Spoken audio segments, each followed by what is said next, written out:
Hello and welcome to this week's episode of Blue Ice Talks. I'm Blue and I like to talk about figure skating.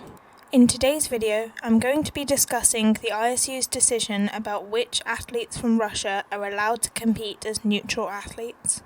But first, let's discuss some more ice dance news, this time about Darya Grimm and Michail Savitsky.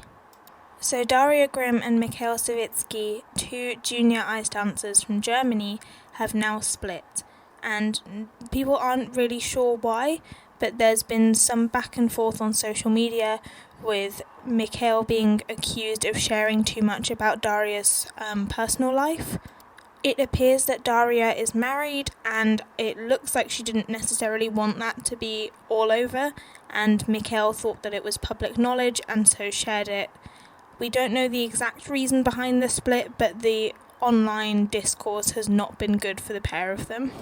Both are stunning ice dancers and I wish them all the best in finding new partners or a new path that suits them. And now let's discuss the main topic of the video, and Russian athletes. So first of all, let's discuss why Russian and Belarusian athletes cannot compete as Russian and Belarusian athletes.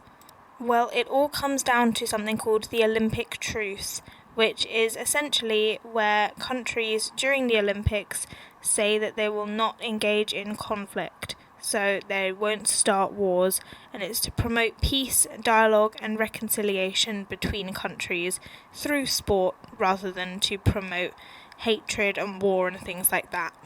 And so to properly understand the situation, we need to go all the way back to 2014, because just after the Sochi Olympics, so just outside of the Olympic truce time period then, the Russian government decided to annex the area of Crimea from Ukraine. And the reason that Russian athletes weren't then barred earlier, so for example in the 2016 Olympics, is because this was outside of the Olympic truce timeframe.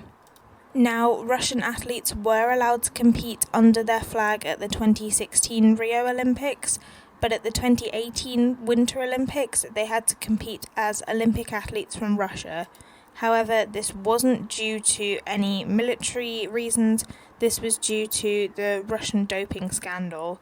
For the same reasons, at the Tokyo Olympics, the Russian athletes competed as the Russian Olympic Committee, or ROC, instead of athletes from Russia or under the Russian flag.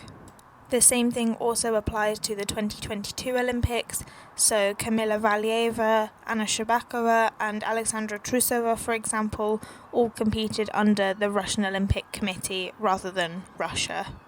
After the Beijing Winter Olympics, the Russian government then decided to launch an invasion into Ukraine, and this was expected to be a quick takeover from the Russian side. However, there was a lot of resistance, and it is now in 2025 still ongoing.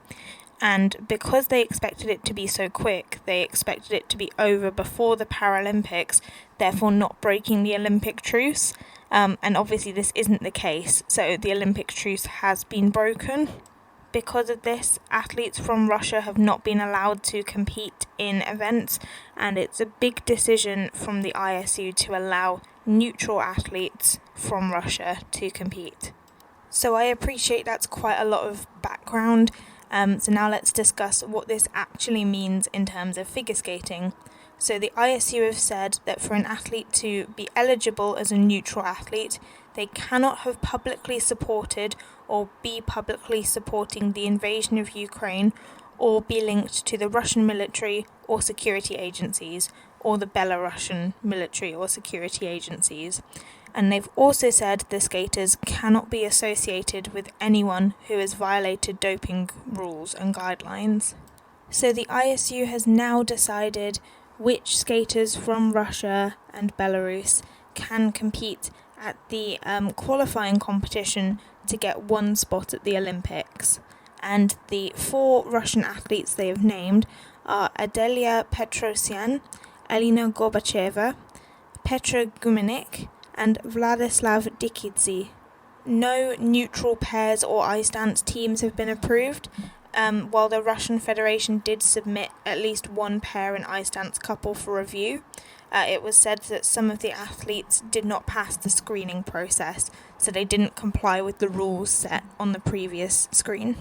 So only one entry per discipline is allowed at the Olympic qualification event, and so it's expected that the Russian Federation are going to prioritise Petrosyan and Gumenik because they believe that both are potential Olympic medal contenders.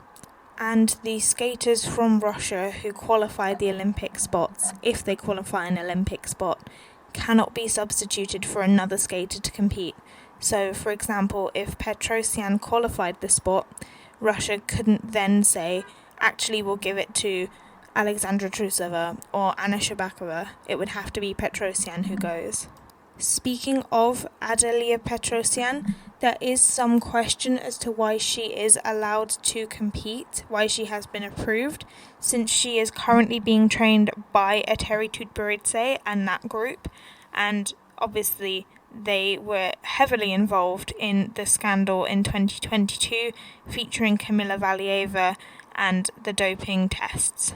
It's also somewhat interesting that Gumenik is being favoured over Vladislav Dikidze because Dikidze is the national champion, so I'm not quite sure why Gumenik's being favoured.